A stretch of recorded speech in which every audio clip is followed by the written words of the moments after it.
Well, it's that time of the week again. Shabbat Shalom, everybody. My name is Noel Joshua Hadley, and of course, this is the Unexpected Cosmology. You guys knew that. Why is everything different? Why does everything look different back there? Well, I am coming to you from Virginia. Usually I come to you from either Charleston, South Carolina, or the beaches of Florida. But this week I'm in Virginia.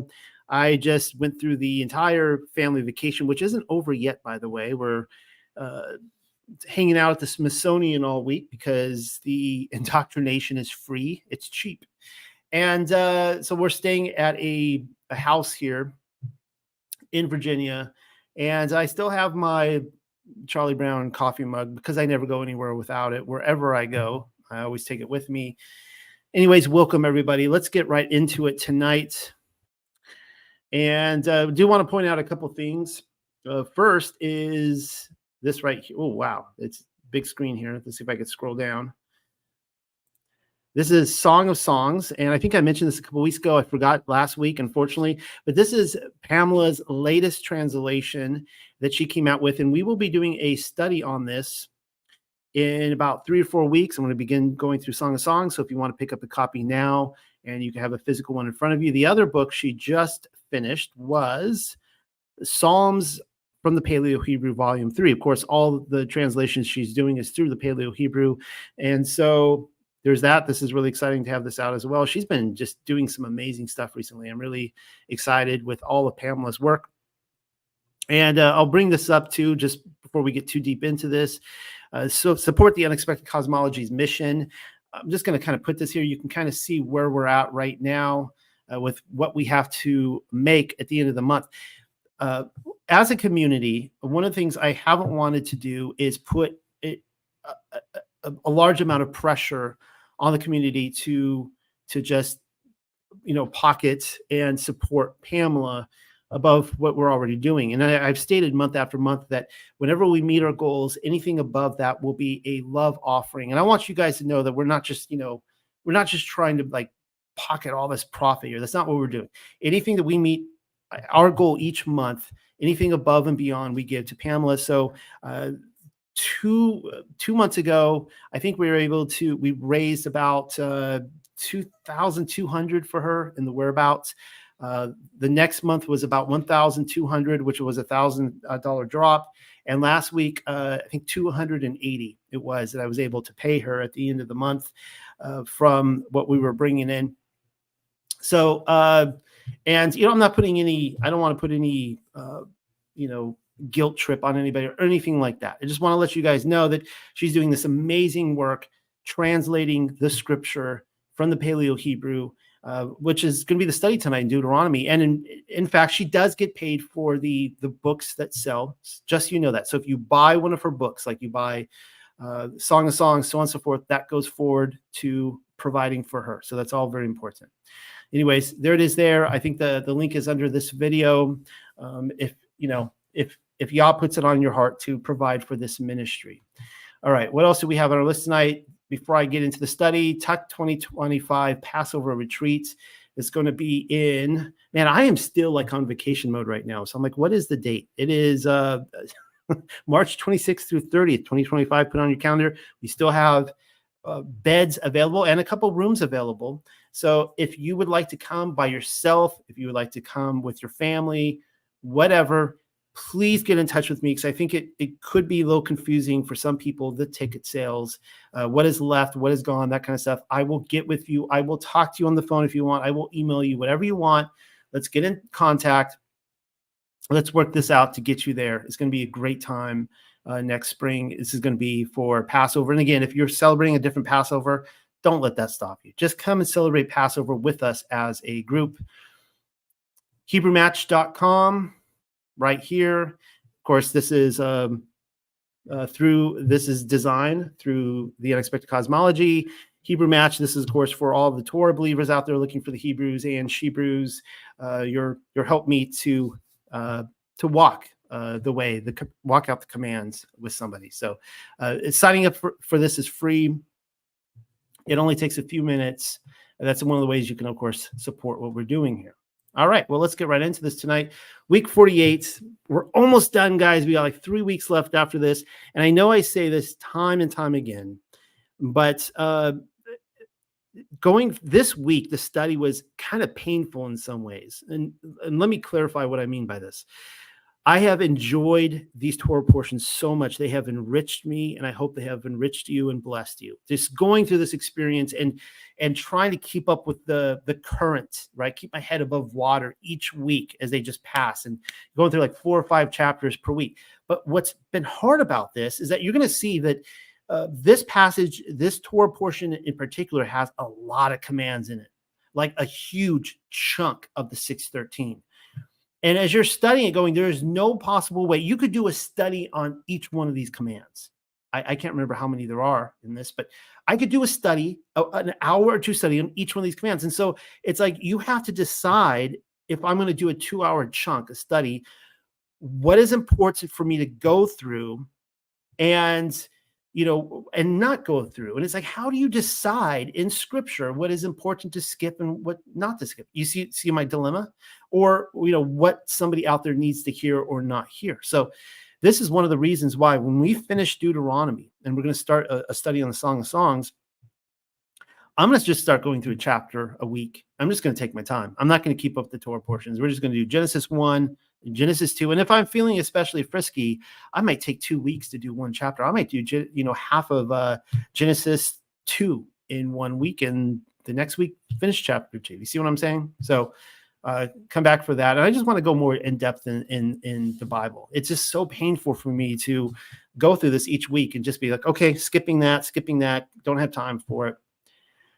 Okay, so I went through this here. This is, of course, I should mention the conference, the retreat, the Passover retreat, not a conference. It's a retreat.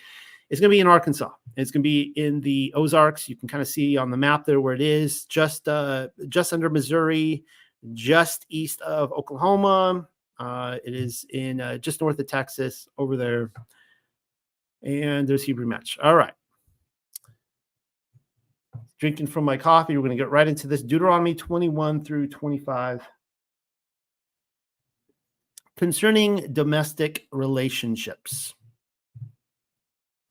Starting from the top. If you will go forth unto battle against your howling enemies, and Yahuwah your Elohim has given him into your hands, and you have led them away captive, and you have observed amongst the captives a woman of beautiful form, and you have joined unto her, and you have taken her for yourself for a woman. Pause. What I'm about to read is what I would say to some of you is dating advice. Now, some of you are going like, what? What are you talking about here? No, I'm not talking about HebrewMatch.com. Assumedly, if you meet another Israelite, another Hebrew, the courting process would be very different. But this right here is talking about this is not talking about when you go into the land of Canaan, right? They haven't crossed over yet. And we have passages where he's like, you're going to go destroy everything, right? This is saying if in later times you have moved into the land and now you want to expand the land and you're going to go out and go to war with other places, and you happen to see a beautiful lady along the way, we call them war brides today. This is the way you should go about it. So you might be like, well, how does this apply to me? Well, because none of us, I think, are going to go conquer another country. All right. Unless if you're like highly ranked in the Fed or whatever, which you're probably not in this community if that's the case. So I would say that what I'm about to read applies to like, okay, so if you happen to meet a beautiful lady, gentlemen, you happen to meet a beautiful lady and she is not Torah. She does not keep the commands, but you're interested in her and she's actually interested in you. Like, she's like, okay, you keep the Sabbath, you eat clean. I can live with that. Before you just jump into a relationship and, let's get hitched, let's get married, whatever. It's like, okay, well, let's go through this process. Let's see if I bring you into my life, if you're willing to give up your gods and actually be in a covenant relationship with my God, my Elohim. All right. So let's read. And you have brought her toward the middle of your house and have shaved her head. Now, remember, this woman is coming from a foreign land. It's kind of like a mail order bride almost. Except that, you brought her back from your conquest. You shaved her head and you have worked her nails. which is kind of interesting. And she has turned aside the garments of her captivity from over her, and she has settled down to dwell in your house. And I'm guessing these garments of captivity is like she's mourning the loss. And there would have to be this process that, this woman goes through where she's got to get over her God. She's got to well, obviously her man is probably killed off here, which hopefully we do not do this, right? Hopefully you do not date a girl and kill off her man and take her. That being said. And she has turned aside the garments of her captivity from over her, and she has settled down to dwell in your house, and she has bewailed her father and her mother for a lunar cycle of days. And afterwards, in that manner, you will go toward her and take her to wife, and she will exist to you for a woman. And it shall exist conditionally if you have no pleasure in her, and you have sent her forth unto her own will and purpose. But selling, you shall not sell her for silver, and you will not act as master with her beneath, because you afflicted her. All right. So good advice. So you find this woman in an exotic country, war bride, bring her back. You think this is going to be great. She goes through the whole process of saying she will adapt to your covenant God. She's in it with you. You go ahead and get married, and you realize, we're not really clicking. This doesn't work. This relationship is not working. You're going to send her on her way. We'll talk more about divorce tonight. But it's saying that you can't afflict her, right? You can't be master. You can't make her a slave. She has a certain right now. She's actually a Hebrew woman now, because we are under the impression that she has adapted to the covenant relationship with Yahuwah. So she has all the rights of a Hebrew woman now. All right. She is now a Hebrew woman. She has been grafted in. You cannot treat her as a goyim. All right. Even if you send her out, she's still a part of society. I think that's what it's giving her those rights. All right. And again, the idea here is that if you're living in the lands, you're keeping to the covenant. And we're not in the land today, but you guys know my view on the blessed land, the undying lands, the hidden wilderness. We're not there yet either. And if you're living in that land, in the greater realm where renewed Jerusalem is, you better be keeping to the covenant. And if you're not, you're going to be sent out. If two women exist into a man. Now, this is interesting because this follows like a domino effect after the war bride. So this is perhaps assuming that this man already has a wife. He's gone off to war. He's brought home a new wife. So now he's got two wives. All right. That's how I take this. This could have a different context, but that's how I take this. If two women exist into a man, the one she has loved and the one she has hated, and both have brought forth unto him sons. So again, the assumption is he already had a son with a wife. He goes off to war, brings home a new wife. He loves her. She has a son. Does he hate the old wife now and the first son? No, he's got it. That's his first woman, his first son. She that is loved and she that is hated, right? But this guy now has a wife he loves and hates. And I would think that would be pretty common within the polygynous relationship. It's hard to serve two masters, right? It's hard to serve two wives. And the firstborn son exists of her that is hated, and it shall exist on the day he distributes the inheritance unto his sons, that which exists to him. He is not permitted to declare as firstborn the son of her that is loved over the face of the son of her that is hated, the firstborn. So again, the first wife that he married in his youth with that first son gets the inheritance. You can't erase that just because a new young hot babe comes along. For the firstborn, the son of the hated, he will acknowledge by giving to him the double mouth in all which he has acquired. Something for you fellow Hebrews to think about in your will with your children. In the West, we kind of have this equal distribution between all the sons, but biblically we see that there's this idea that the firstborn gets a different inheritance than the others. If to a man will exist a son, stubborn and bitterly rebellious, lacking obedience into the voice of his father and to the voice of his mother, and he, the father, has again and again corrected him, and he, the son, will not hear and be obedient toward him, then his father and his mother shall take hold upon him and shall cause him to go forth toward the bearded ones of his city and toward the gate of his place of habitation. And he, the father, has declared toward the bearded of his city. Of course, you guys know that I love Pamela's translation, but she calls them the bearded ones. The bearded ones, I'm growing out my beard right now. I'm trying to get it out there. But the bearded ones would be the elders. the bearded ones of the city and toward the gate of his place of habitation. And he, the Father, has declared toward the bearded ones of the city, this our son is stubborn and bitterly rebellious, and he will not hear and obey our voice. He is a worthless squanderer and a caresser of wine. Then all the men of his city have overwhelmed him with stones, and he has died, and you will remove the noxious evil from your midst, and all Yasharel will hear of him and shall reverently fear. I will be commenting more on this if I can get through this tonight, because I keep pausing to comment on it. This is one of the most criticized passages of the Torah. People will be like, oh, why don't you go and stone your children? You keep the Torah. Oh, yeah, have your sons been disobedient to you? Better go stone them. That's not what it's talking about, guys. This is talking about in the context of inheritance, right? That's in the same paragraph here. It follows the thought, right? You're supposed to give to your firstborn from your first love the greater inheritance. But now what happens when you have a rebellious son who is still living with you in the land? Actually, in this case, in the city, not just in the land. And he is a squanderer, so on and so forth. He is not listening to your discipline. This is not talking about a little preschooler, a dear little kindergartner, right, who is learning discipline. This is talking about an adult. I'll be talking more about this here. And so its idea is, why is he still in the land? If he wants to leave the land and go off somewhere else and live in the pigsty, he's free to, but do not bring the pigsty to the land and pollute the land.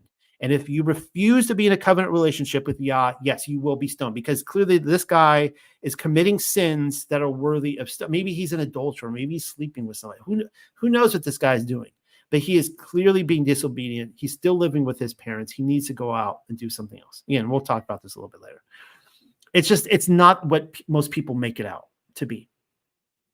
And if he will exist upon a man's sin, the judgment of death, and you have executed him, and you hang him upon a tree, his corpse shall not pass the night upon the tree. For bearing, you will bury him in that day. For accursed of Allahayam is he who is hanged. And you will not pollute the red earth, which Yahweh your Allahaya gives unto you for an inheritance. I'm hearing something messianic in there. Well, stay tuned. You will not observe the ox of your brother, or perhaps his sheep driven away, and have concealed yourself from them. Turning back, you will return them unto your brother. But conditionally, if your brother is not near toward you, and you have not known him, then you shall gather him, the animal, toward the middle of your house, and it shall exist with you until your brother, trampling about, seeks him, and you will return him, the animal, unto him.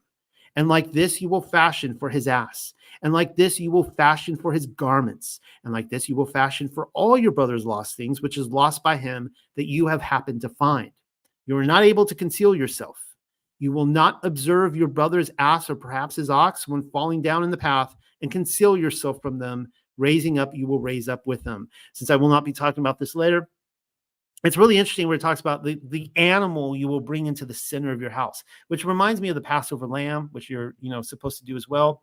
But it's basically saying like when you find your neighbor's things, not only are you it says here, you're not to conceal yourself, like you're not to hide like in the trees, like, oh, I didn't see that there, I'm just going to kind of walk on the far side of the road. And it's like, no, you see an animal of your neighbors as misplaced, and you know who this is. Maybe you don't even know, but you are to take care of this animal so dearly that the idea of bringing it into the very center of your house, like you're going to take care of your neighbor's things. You're not getting any profit from this, right?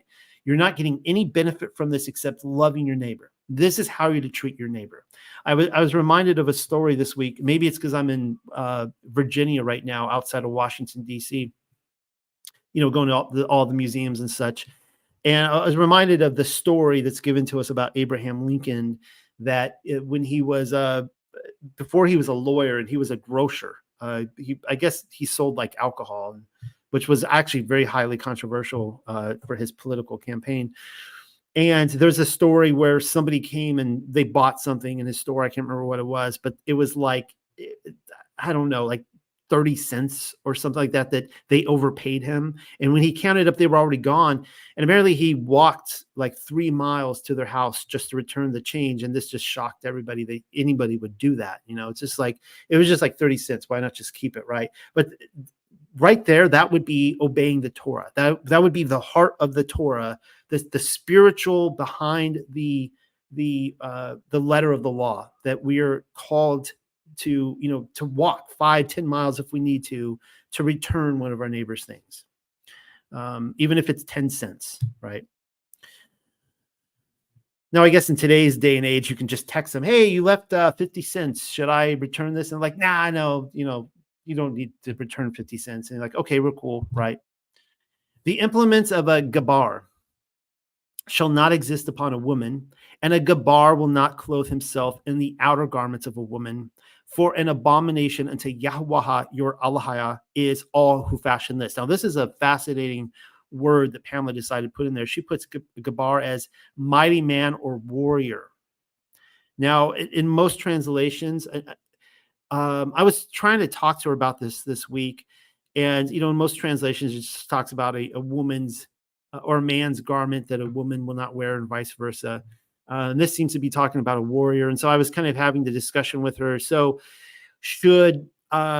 should women even be in combat situations? What's going on? I wanted to dig more into this with the Talmudic literature, and why that is so of interest to me is because in Israel today, all women are required, I think, to join the service when they turn 18.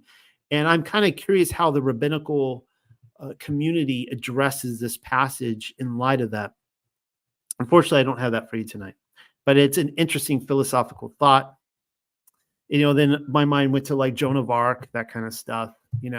Was that an abomination for Joan of Arc? If we're taking the official narrative with what happened. If a bird's nest happens to come before your face along the way, in any tree or perhaps upon the red ground, with young birds or perhaps eggs within, and the mother is reclining upon the young birds or perhaps upon the eggs, you will not take the mother upon her offspring. You will send forth the mother, and the offspring you will take for yourself, for the purpose and intent that it will be well for you, and you have prolonged your days. So could you say the same thing about chickens? Like, there's always the story, right? If the chickens are no longer laying eggs, you take the axe to their neck, right? I think that was like one of the plot lines in Chicken Run, that the chickens realized that when they stopped giving eggs, they would be sent off to the poultry department. I don't know. I guess I've never been into the situation where I walk down the street and I see a bird in a nest and with eggs and go, "Oh, I think I'm going to eat those eggs." But maybe some of you farmers, more agricultural types, will have experiences that this will definitely apply to your day-to-day existence, how you take care of your animals.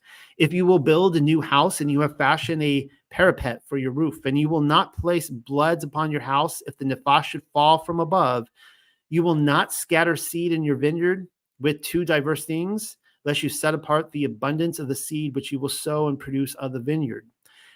This parapet on the roof, we're going through so many commands so fast. I have pointed out, like in my city of Charleston, when you look at the oldest pre-mud flood houses that survived, that were not burnt down during the Civil War, they all have this railing on the roof. That's Torah. You're supposed to put that there to make sure that your neighbor does not fall and get hurt on your property.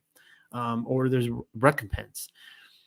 You will not plow with an ox and with an ass joined together. You will not clothe yourself with garments made of two kinds of thread, wool and linen, one joined together. I'm not going through this again because we covered this, I believe it was in Leviticus. I had a big thing on it.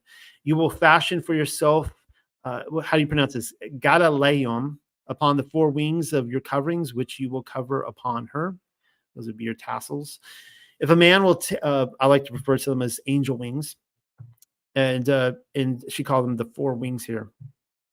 If a man will take for himself a woman and will go toward her and hate her, and set in place for her a perverted work of speeches, and lift up against her an evil name, and shall declare, "I took this woman and I approached her, and I did not find of her bathu ulayam." So, in modern terms, virginity, betula. So the context here is that a man marries a woman under the pretense that she is a betula. She was set apart, hasn't slept with the man.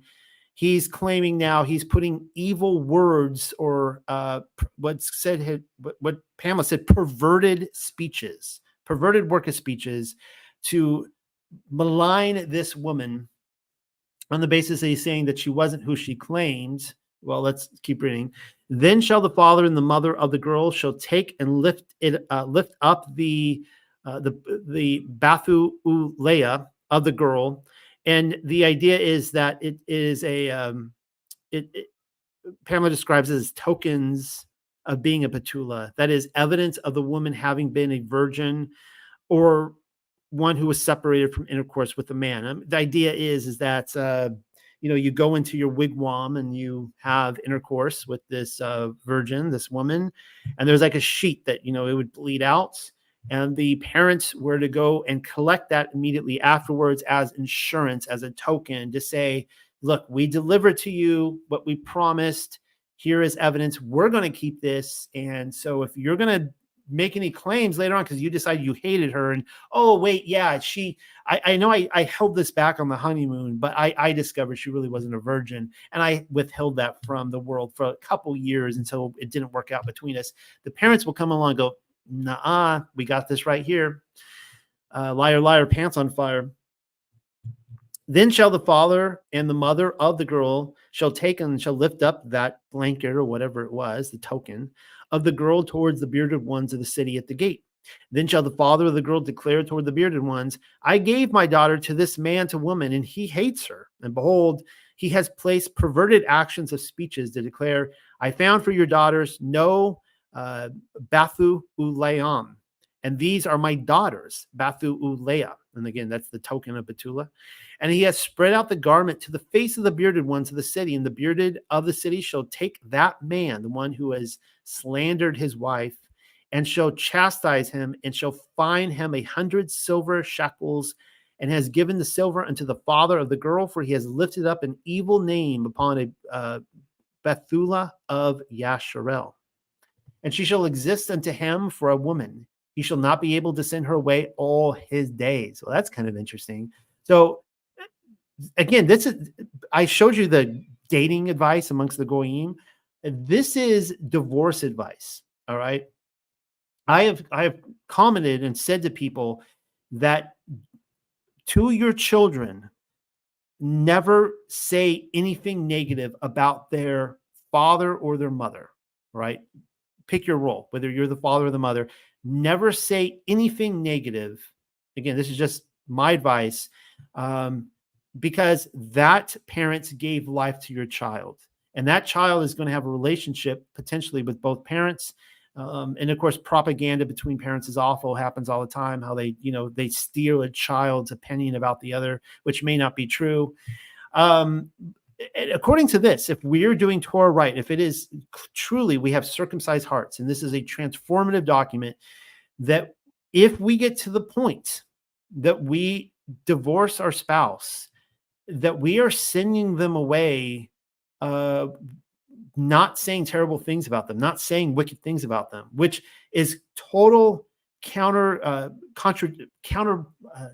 the total opposite of what a divorce is, which then will beg the question, why are you divorcing them, right? And of course, we'll see that with Messiah. And he says, look, the whole reason Moses was allowed to give you this bill of divorce is because he knew how hard of heart you had. But if you have such a hard heart that you're going to divorce your spouse and send them away, make sure it's not so hard that you're going to say wicked things about them. There's the challenge. But again, I would encourage everyone out there, even if you're already divorced and you want to do right, I just encourage everyone to not speak about your children about their other parents who you used to be married to, who you used to love, who you conceived in love in that moment negatively. Even if they're a wretched person, just withhold those opinions. That's just, again, that's me. There's always exceptions to the rule, of course. And she shall exist unto him for a woman. He shall not be able to send her away all his days. But conditionally, if this matter exists true, the Betula not being found for the girl, then they shall lift up the girl toward the entrance of her father's house, and the men of the city shall overwhelm her with stones. Ouch. For she has fashioned a shameful act of wickedness in her father's house. At this point now, she is, she is not true to her word. She claimed she was something she wasn't. She has lied about something very serious. And we'll get to more about that. Even if you're like, well, what if she was raped? Well, we'll talk about that tonight. And you have removed the noxious, hurtful evil from your midst. If a man be found lying down with a woman married to a Baal, let me just see what the actual word is on this here. Master or husband. All right. So that's always the context, right? Then he shall die. Additionally, the man lying down with the woman and the woman, and you have removed wickedness from Yasharel. Man, guys, adultery is such a horrid, horrid, horrid thing. If this has happened in your past, Yah forgives. There is different types of sins. There's conscious sins and unconscious sins. Let's just say that in your past, you have done these terrible things. You are on this walk now. You're on this journey. You are in a covenant relationship with Yah. It's serious now, right? Maybe it wasn't serious 10 or 20 years ago, and we will be held accountable for our sins, but now it's serious. Don't ever let yourself get in that position, guys. Like, just don't do it. Don't find yourself there ever. Because I think that even if we get away with it in this life and you're like, haha, I just slept with a married woman and nobody knows. And I'm good to go. Like, even if you get away with it now, I believe it's going to catch up to us. Like, this sentence of stoning is a spiritual thing. It's a sign of what is to come in the next life. If a girl exists, a betula, betrothed to a man, and another man find her in the city and lie down with her, then you shall lift them up, the two, toward the gate of the city, and shall overwhelm them with stones. The girl, because she did not cry out in the city, and the man over this matter, because he has afflicted his fellow's covenant woman. So you have removed wickedness from your midst. What just happened? This whole passage is one of the most controversial passages. I have seen this verse right here just ridiculed. And people are claiming, it assumes that if a woman is being raped in the city and she cries out, that someone's going to hear her. And if nobody hears her, she's going to be stoned. No, that is not what it's saying. That is not what it's saying. It's saying, like, look,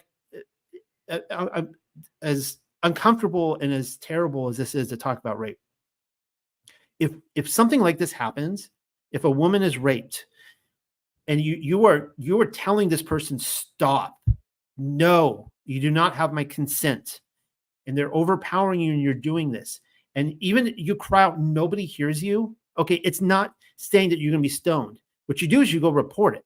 Okay, you don't wait 20 years later. And by the way, this man's running for political office now. By the way, yeah, he raped me back in 1989 or whatever. It's like, no, you go report this and say, I was violated, I was raped. That's, in my opinion, that's what it means to be heard in the city. Okay. So the idea is that if you're not crying out and somebody comes and discovers you in the act, the man and the woman, they're both being, they're going to be stoned. It's because you're enjoying it, right? It's pleasurable for you. And they're like, hey, I know that's a married woman and that guy, whatever. All right. So I don't think this is nearly as harsh as people make it out. If somebody sexually violates you, even if they get away with it in that hour, go report it. And I know this is like the hardest thing to do, right? I know it's really hard to do, but it is the command of the Torah that you cry out. And it is when you cry out time and again, that is when Yah hears us. Like, that's always one of the exciting things to read in the Bible. Like in Sodom and Gomorrah, when that woman is they put the beeswax all over her and the bees come and sting her to death. And it says she cries out, and it said Yah heard her cry. Or when Susanna cried out, it was the same thing. Yah heard her cry. So he hears us when we cry out. And that's what we have to do. But conditionally, if a man should find a girl that is betrothed in a field, and the man with strength seize upon her and lie down with her, then only the man which lay down with her shall die. And unto the girl you shall not fashion anything. The girl is without sin, not being worthy of death. For like when a man rises up against his fellow and he slays in the fash, it is like in this matter. For he found her in a field, the girl betrothed cried out, and there lacked for her a deliverer. If a man shall find a girl who is, again, I think the concept is exactly the same here. I think it's given, whether you want to say the city or the field, the idea is that if a woman cries out and a deliverer comes, great, saves her. If she cries out and a deliverer does not come, she's still off the hook because she cried out. And the idea is that she's still reporting this, right? Because maybe she got pregnant, right? It's going to be a little awkward when the belly starts swelling out and people are like, wait a second, you're betrothed. What's going on, right? The assumption is that she's reported it. And anyway, so she's off the hook. And unto the girl you shall not fashion anything. The girl is without sin, not being worthy of death. For like when a man rises up against his fellow and he slays in the fash, it is like in this matter. For he found her in a field. The girl betrothed cried out, and there lacked for her a deliverer. If a man shall find a girl who is a betula, who is not betrothed, and he should seize her and lie down with her, and they be found, then the man that lay with her shall give unto the girl's father 50 silver shekels, and she will exist unto him for a woman because he has afflicted her. He shall not be able to send her away all his days. All right. Now with this here, again, it looks terrible because people criticize this and go, a woman is forced to marry her rapist. That's not how I'm reading this. Maybe it reads that way. That's not how I'm reading this. I'm reading this to go, if you're going to go and just sleep with a woman, like that's serious stuff, guys. Like, oh, yeah, well, she's not married, she's not betrothed, it's not adultery, but you're still paying. You have to pay the bride price. So you better make sure that if you're going to sleep with a woman, that it's kind of like this idea of like handing the hot dogs away. No one's going to buy the cart, right? If you hand the hot dogs away. Well, the Torah tells you even if the hot dogs get handed away, you're still buying the cart. All right. So if you're going to go and sleep with a woman, you better make sure it's worth it because you're going to pay the bride price for her. Now, I think that this is consensual, that a woman may go like, yeah, I don't want this guy as a husband. Now, that would be almost unthinkable in the Middle East culture because now she has been violated and no man is going to want her now. So there is probably a likelihood that she's going to want to go off with this guy.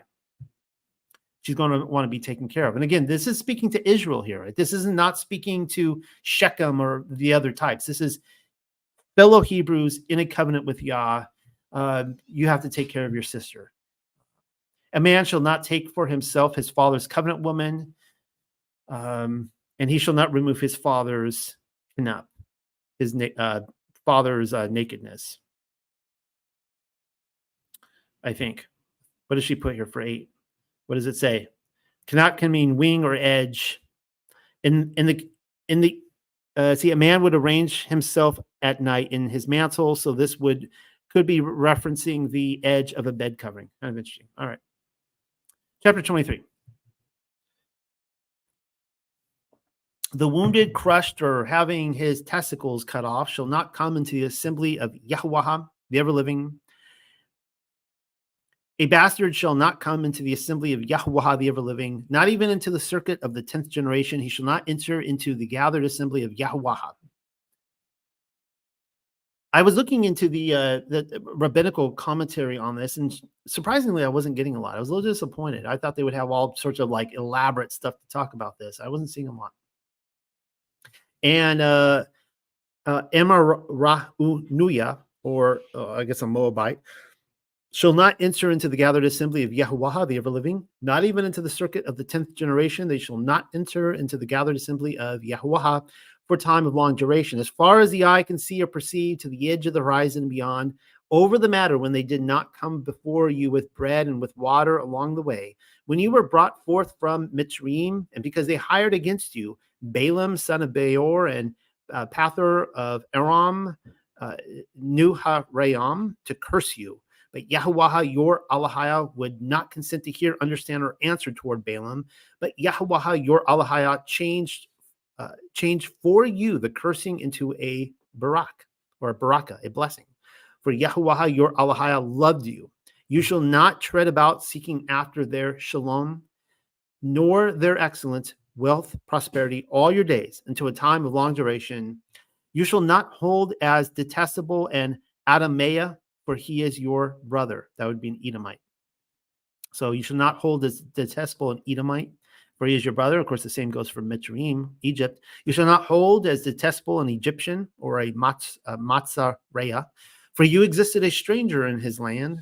Sons which are brought forth of these in the circuit of the third generation of them shall enter into the gathered assembly of Yahweh the ever-living. If an encampment go forth against your enemies, then you have guarded yourself from all wickedness, noxious, hurtful matters. If a man in your midst exists that is not clean for any accidental nocturnal pollution, then he shall go forth toward the outside of the encampment. I'll be showing you a quick passage on this later, commentary. He shall not come toward the middle of the encampment, and it shall exist as Arab turns itself, he shall wash with water. And when Hashamash goes down, that would be the sun, he shall come toward the midst of the encampment. And a land shall exist unto you outside of the encampment, and you shall go forth there outside. And a paddle shall exist for you among your implements, and it shall exist in sitting down outside, that you will dig with her and turn back and cover over your excrements. For Yahweh your Allah walks in the midst of your encampment to snatch you out of danger and to give up your enemies to your face. Therefore, your encampment shall exist, Kudash, set apart. And he shall not observe filthiness in you and shall turn away from following after you. This is so fascinating right here. Again, I'll be commenting a little bit on this later on, but this is the context here is you're going out to war, and what happens when soldiers go off to war? I mean, they're thinking, I'm going to die.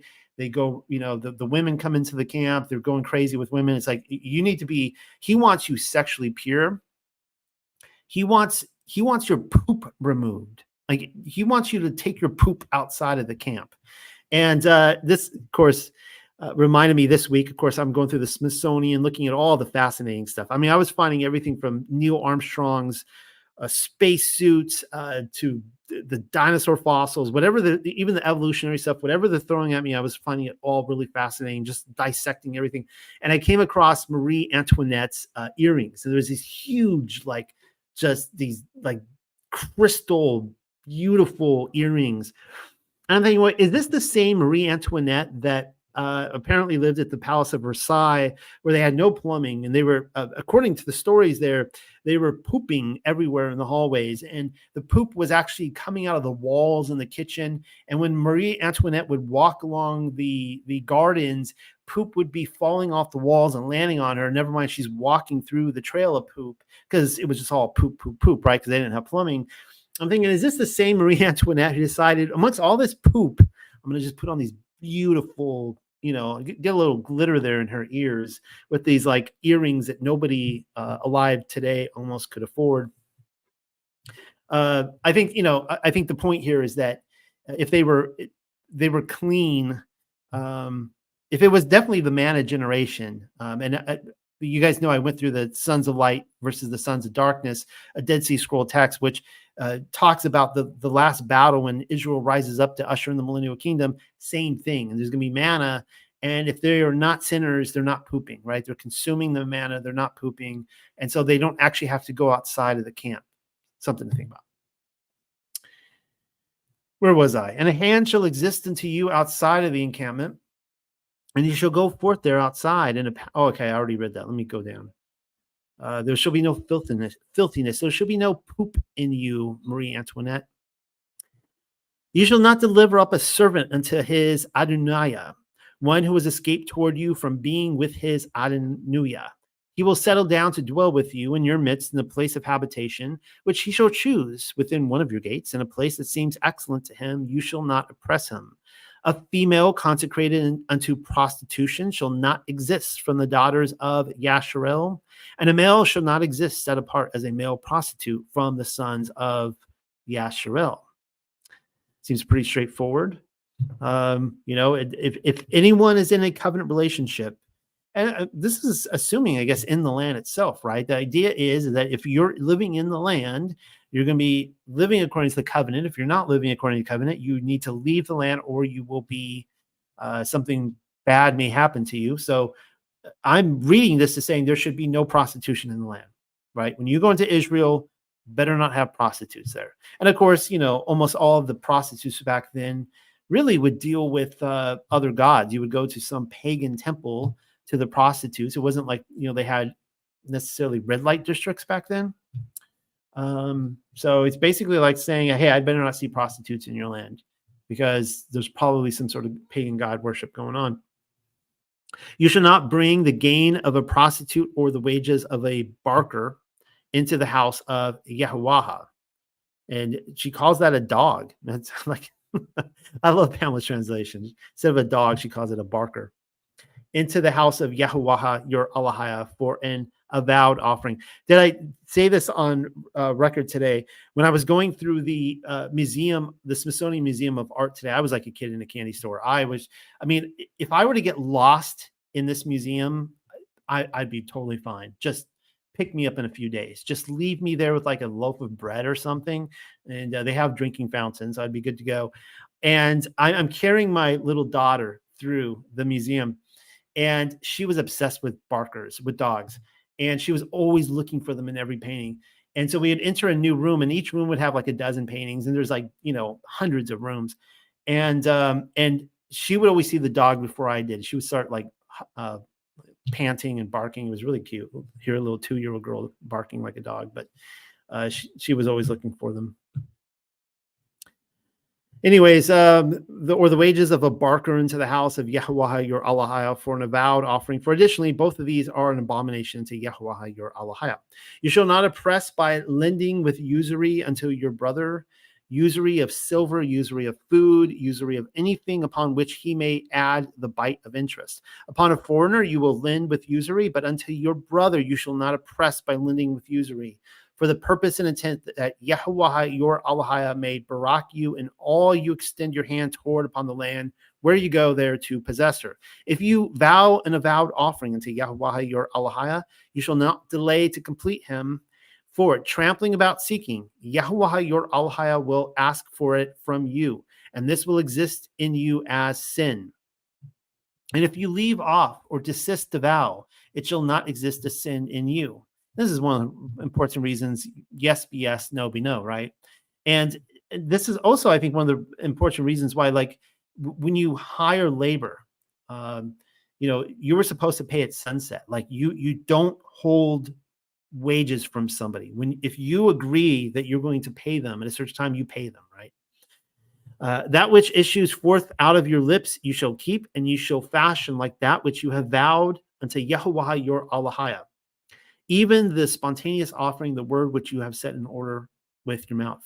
If you come into the vineyard of your fellow, and you may eat grapes, such as your nefash desires, and to satiation, but you shall not give any into your vessel. If you come into the grain or corn, which is standing in the stalks of your companion's field, then you may pluck off the ears into your hand, but you shall not swing a sickle or reaping hook toward your companion's grain or corn that is standing in its stalks. I'll be talking about that. Hopefully we'll get to it tonight.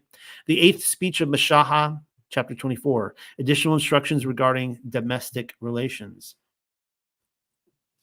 If a man takes for a woman and he has possessed her, but it exists conditionally that she does not attain favor in his eyes because he has found some matter of shame or filthiness, then shall write for her a sephar, like a book of cutting off, and give it into her hand, a paper, a bill of divorce. And he shall send her forth from his house. And she goes forth from his house, and she walks, and she exists unto another man.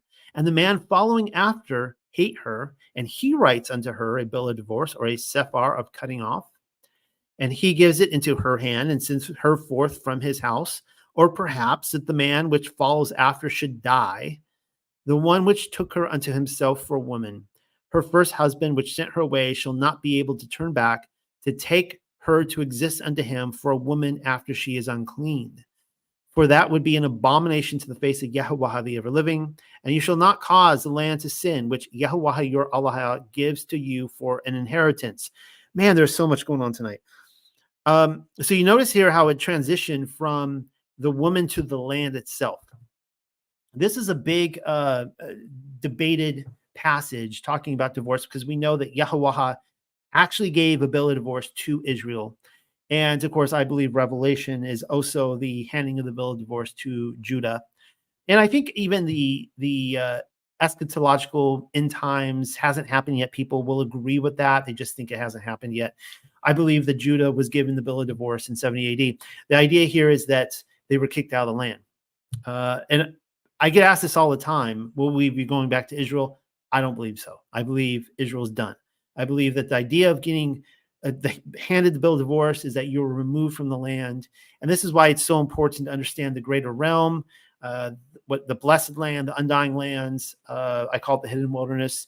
The idea that we have this huge chunk of land out there in the cosmological model, material world, that is only where spiritual entities can go, where immortals can go. And this is an ancient idea that goes all the way back to the flat Earth cosmology, biblical Hebrew cosmology. That you have to have a circumcised heart to go there, because that's the idea, that like the land is done. All right. Now, if you need this spelled out for you, what we just read is that this is the Torah, right? This is what it says. This is not what Noel's saying. It's saying that if you divorce your spouse and she goes off with another man, you can't take her back. Now, if she goes off with another man and if you divorce her and she does not go off with another man, she lives a virtuous, set apart, Betula life, you can take her back at that time. And you know, I'll say it sucks. I mean, it's a shame, but it's a shame that the divorce happened to begin with, right? And there are consequences. You know, I mean, obviously you divorce with the full intent of, I'm through with you, I don't want to ever take you back again. So you guys can discuss that. That would be what I would go by. I don't ever want to divorce my wife. I love her. I've known her since high school. We've been married for over 20 years, and I hope we grow old together and live together. I have no desire, no thought to ever do that. But I also understand that if I did do that and I wanted to take her back, I couldn't if she has gone off with another man. It's a horrible thought. I don't even want to think about it. So let's move on.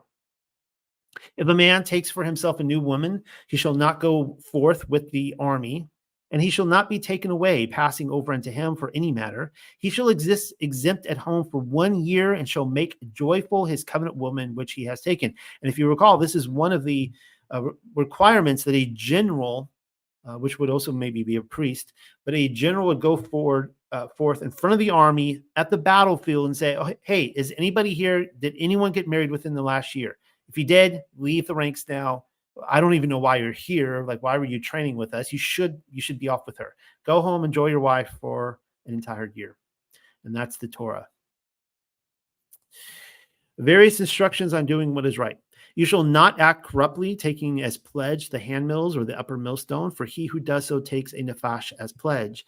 If a man be found carrying away captive a nephash from his brothers, the sons of Yasharel, and subduing him, binds ropes upon him and sells him, the thief shall die, and you shall remove wickedness from your midst. Wow. I mean, it seems to me like this is saying that, Joseph's brothers, they thought they were doing something better by not killing him. I mean, they wanted to murder the guy, which, could have been a death sentence in and of itself, but this was bad too, what they did, right? I guess they should have died for doing what they did.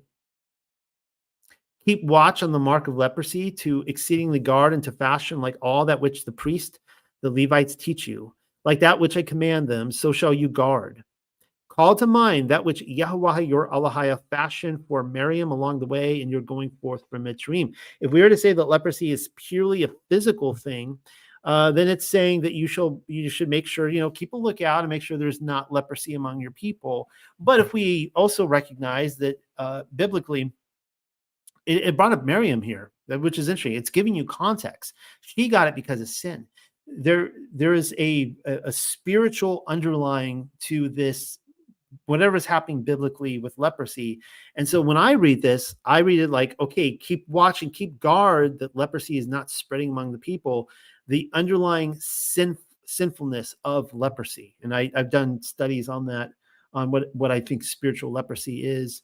I'd have to, of course, refer to those again, but we are to guard the Torah within our community, our Hebrew community within Israel, and make sure we don't see spiritual leprosy coming in. If you lend upon your companion a loan from anything, you shall not go toward his house to exchange his pledge. You will stand out of doors, and the man which you loaned unto him, he will bring out of doors toward you the time pledged. And conditionally, if the man he be poor, afflicted, wretched, you will not lie down upon his thing pledged. Turning back, you will return to him the thing pledged, like the going down of Hashamash, the sun, and he shall lie down upon his garment and barak you. And unto you she will exist virtue, piety, right doing to the face of Yahuwah, your Allahia. You will not act violently, defraud, oppress a hireling, the poor, wretched, afflicted, and needy, from among your brothers, or perhaps from the strangers which are in your land, within your gates. In his day you will give him his wages, and Hashamash shall not go down upon him, for he is poor, wretched, afflicted, and he lifts up his nafash over him, that he does not cry out against you toward Yahuwah, the ever-living, and this exists upon you a sin. So I talked about this earlier tonight, the idea of, you make sure that someone gets their wages. You're not, having them work for you and, they're not able to eat. This is really interesting because that's a scary thought. Like if somebody cries out against you, they are your accuser and they're crying out to Yahuwah and he hears it. Like he's holding this against you, guys. Like we need to take this seriously. How we treat other people. And according to Paul in Romans chapter 2, he's coming for his own house first before I see so many people in Hebrew roots in the Torah movement, and they come in and they really do become like Torah terrorists. They become like the Judaizers that were claimed to be, and they turn their nose down at the Goyim and the Gentiles, and like I can treat them in a certain way and that kind of stuff. And it's just like, man, like if we're understanding like the prophets and Paul and all this stuff, like he is coming to judge Israel first. He's coming for us first before he goes for the Gentiles. So, yeah, that's a scary thought. And a fear of Yah type of scary. Fathers shall not be put to death over the sons, and the sons shall not be put to death over the fathers. Good to know. A man shall be executed upon his own sin. You will not turn aside judgment for the stranger or for the bereaved of father, and you shall not take as a pledge a widow's covering. And you have remembered, for you existed as servants in Egypt and Matzarim, and Yahuwah your Allahia redeemed you from there. Upon this reason, you are commanded to fashion this matter. If you cut off reaping your harvest from your field, and you forget an Amar in the field, and that would be, an Omer, you will not turn back again to take it for yourself. It shall exist for the stranger, for the bereaved of father, and for the widow, for the purpose and intent that Yahuwah your Allahia shall barak you in all the work of labor of your hands. If you beat out your olive tree, you shall not examine the boughs behind yourself. He will exist for the stranger, for the bereaved of father, and for the widow. Have you guys ever seen an example of someone beating an olive tree? It's really interesting. They literally beat this tree and the olives fall down and they have a big blanket and they catch it in the blanket. And I think it's saying there that if the olives like kind of fall, maybe bounce out or they come behind you, you're not to reach around behind you and grab them. Those are for all the poor right there to nab. So we read earlier tonight that, you're not to go into a stranger's field with like tools to like cut down, to plow their field. You can glean stuff, but you're not allowed to plow it yourself. In your own field, you can plow it, but anything that can be gleaned, could be handpicked or whatever, picked off the ground, you're to leave for the poor. Capiche? Got it? If you cut off your vineyard, you shall not glean following after yourself. It shall exist for the stranger, for the bereaved of father, and for the widow. And you have remembered, for you existed a servant in the land of Mitzrayim. Over this reason, I command you to fashion this matter. And so how does that work for those of us in modern farming communities where the Torah is not the law of the land and you don't have poor people just like, waiting to, glean the field and stuff like that. And I think, again, instead of just going by the letter of the law, going, aha, it's a loophole. I don't have to give any of this to the poor because there's no poor here to collect it because they don't know. It's an intrusion on your land. They're going to get arrested for that, right? How do we work out the spiritual component of this? Now, I don't say this to boast. I'm just giving this as an example. How you're not supposed to know what your left and your right hand is doing. So I feel almost bad, like maybe I shouldn't say this, but something my wife and I have done. I think I did mention this live a few months back. We have a local library by our house, in Charleston. And in this library, they have a fridge that they stock for the poor people. And it started breaking our hearts because we would go there and this fridge would be empty. Or there would be like some sort of like farmer that would come by and they would just put cabbage in there. Just, which is great that there was a farmer that wanted to put their cabbage in. But it's like the poor are coming and they're getting cabbage. And we decided every single week we want to stock this fridge. And we were going and just buying like nice stuff. I mean, boxes of strawberries and, potatoes and corn and onions and all these different things, all healthy things.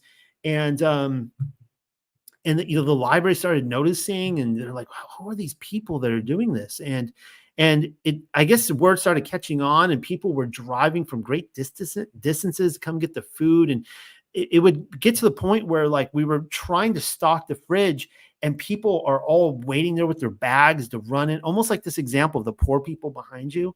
And they're trying to run in and get it. And it just, what I'm getting at here is that, there are ways to obey the Torah, the spiritual reality of the Torah, the deeper truth, the esoteric, beyond the exoteric. There are ways that we can fulfill this, even if we're not farmers, right? Or even if you are a farmer today, you see what I'm saying? And you're not going to have the poor sitting around with bags collecting your stuff off the ground. If he will exist a dispute between men and they come toward judgment, then the judges shall justify the righteous and he shall declare guilty the wicked. And conditionally, if the wicked exist as a son to be disciplined, then the judge shall cause him to fall down and shall have him smitten before his face, like in a number according to his guilt. He shall smite him 40 strokes and shall not add more, lest he should strike him over these with too many wounds, and your brother be counted detestable into your eyes. Now, this isn't always easily done. There are clearly, there are laws that are broken. People steal, the murder, these kind of things. You catch them in the act. They're wicked. You judge them. This is talking about two people that are disputing, and you're sitting there as a judge going, I wasn't there. I don't know. Now, everybody here who is a parent, you are in the situation constantly. If you have multiple children and they're, he said, she said, but but he did it first. I only hit him because he did this. And they're like, well, I only did this because he did this. And you're just like, oh my goodness, like this, you just both go to your rooms. You don't know how to judge a situation. And one of them's like, that's unfair. And, you're condemning me and accusing me. And this I know, because I have this discussion with my 10-year-old sons constantly. I actually had this talk with them this week. And I gave them the example in the Didache, which is the teachings of the 12. I really like the Didache. It's not real popular in Torah crowds. I really like it. And it's like kind of like a handbook, a manual for, I know that's what the Torah is, but it's like a very simple manual that you can read in like 15, 20 minutes to instruct these congregations that were springing up everywhere. This is how you deal with situations. This is how you baptize. This is how you do these kind of things. And it says in there that if you have two people in a congregation that are disputing and not getting along, that you're to remove both of them. They both have to go. Because if you allow them to remain, then the gossip, the slander, the leaven, it grows, and the sin is going to grow all through your congregation. And then you find a church split happening, and now a bunch of people are leaving. Now they're all going to other congregations and saying about spreading lies and untruths and gossip about this ministry over here. You see how this works? We see this on the internet all the time. And this is why I try not to listen to any of this stuff coming from the layman. I mean, I want to hear it from the ministry itself addressed. And so the idea is that you're to remove both parties until they either make up or the righteous one comes forward. Well, how do you determine that? It's the example of Solomon saying to the two mothers, well, just, you know what? Let's cut the baby in half. They can each get one. It was a brilliant tactic because the false mother was like, yeah, kill that baby and give us each one, right?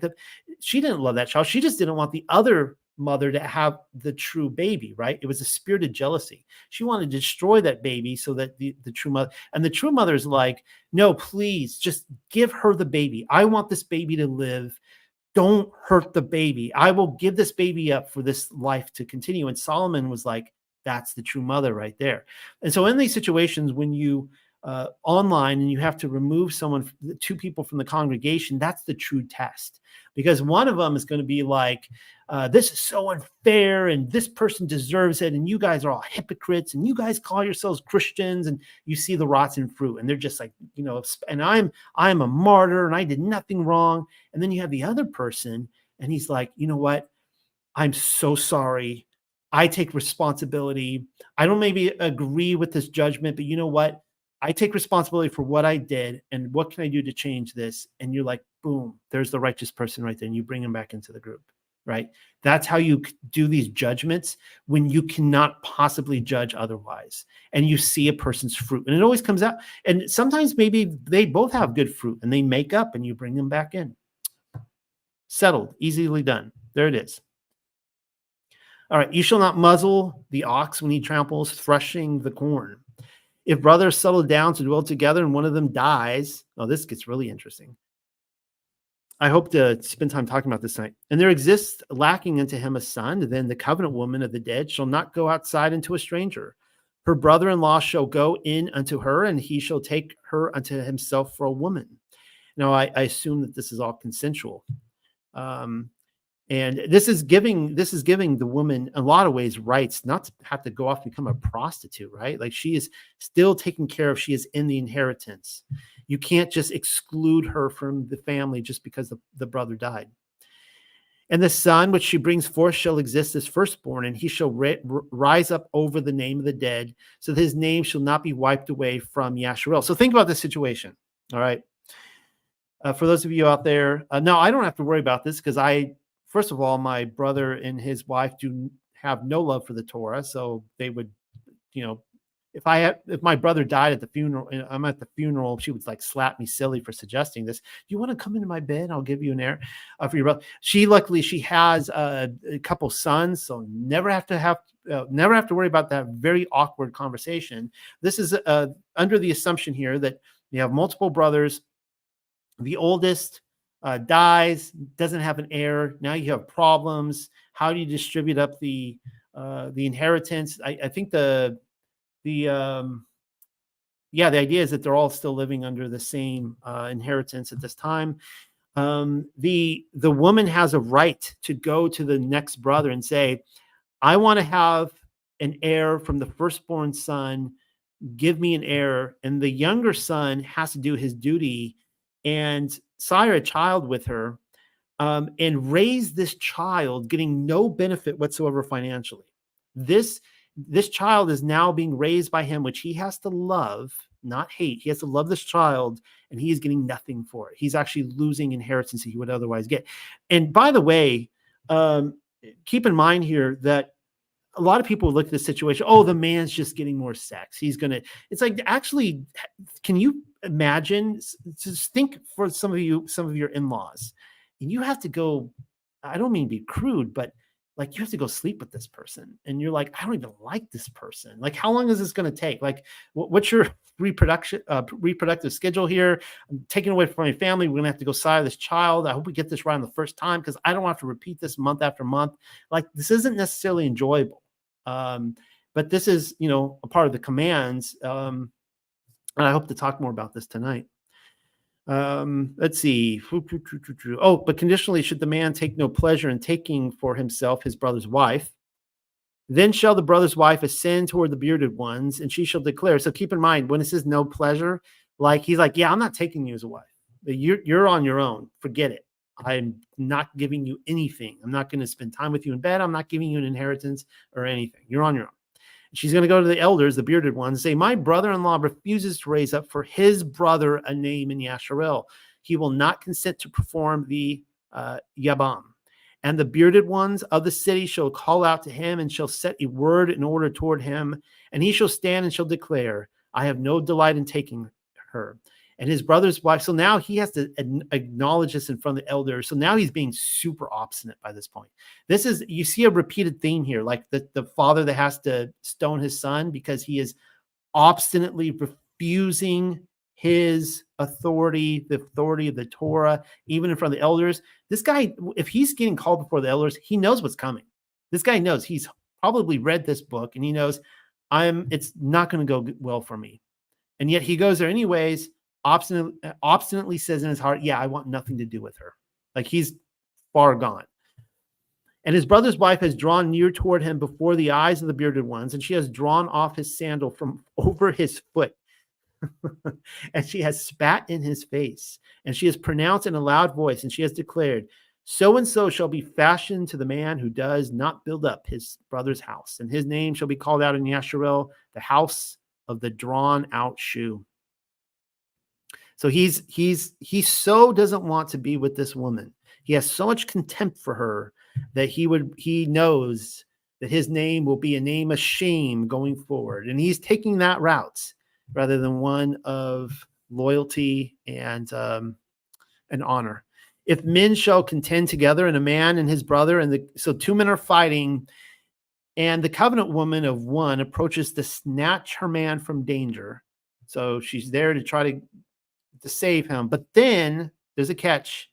She's pulling him away from the hand of the attacker, and she has stretched out her hand, and she has held her man's attacker strongly by his private parts.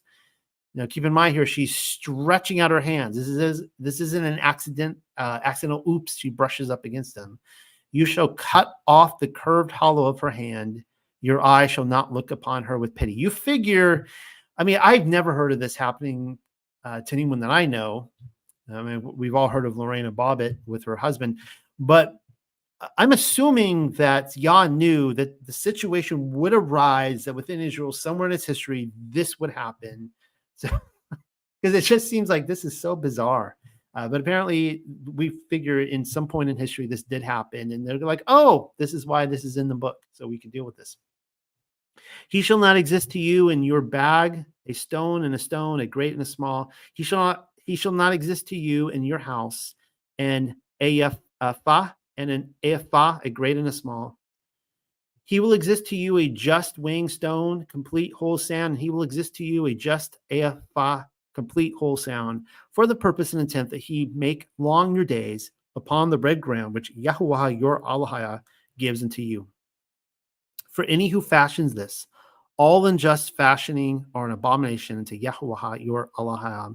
Thus concludes today's reading of the Torah portions. That took a lot longer than usual, but I mean, I could end the recording right here, and I think we did a thorough study on this because I gave so much commentary on this. But I will, with our remaining time, give what insight I have. Now, these pictures here are from the liberation of Paris, 1944, I believe it was, and we see a common theme here, that when the men marched into Paris, the women were throwing themselves at the soldiers.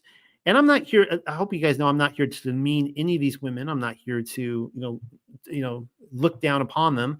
This is a interesting scene that it did happen. In fact, when my grandfather, before he died in, I think it was 2010, whereabouts, might have been 2009.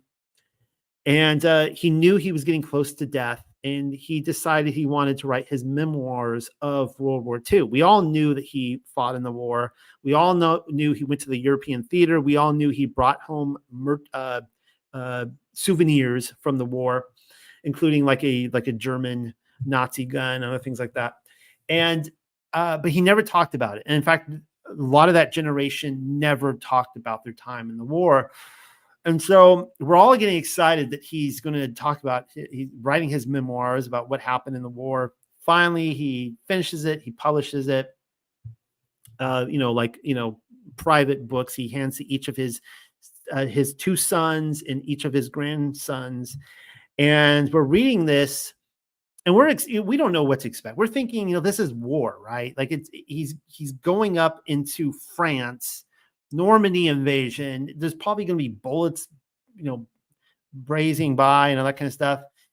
Now, keep in mind, he got there just, I think a week or two short of the D-Day invasion, and he rolls right into Paris. And his experience was this. It was women.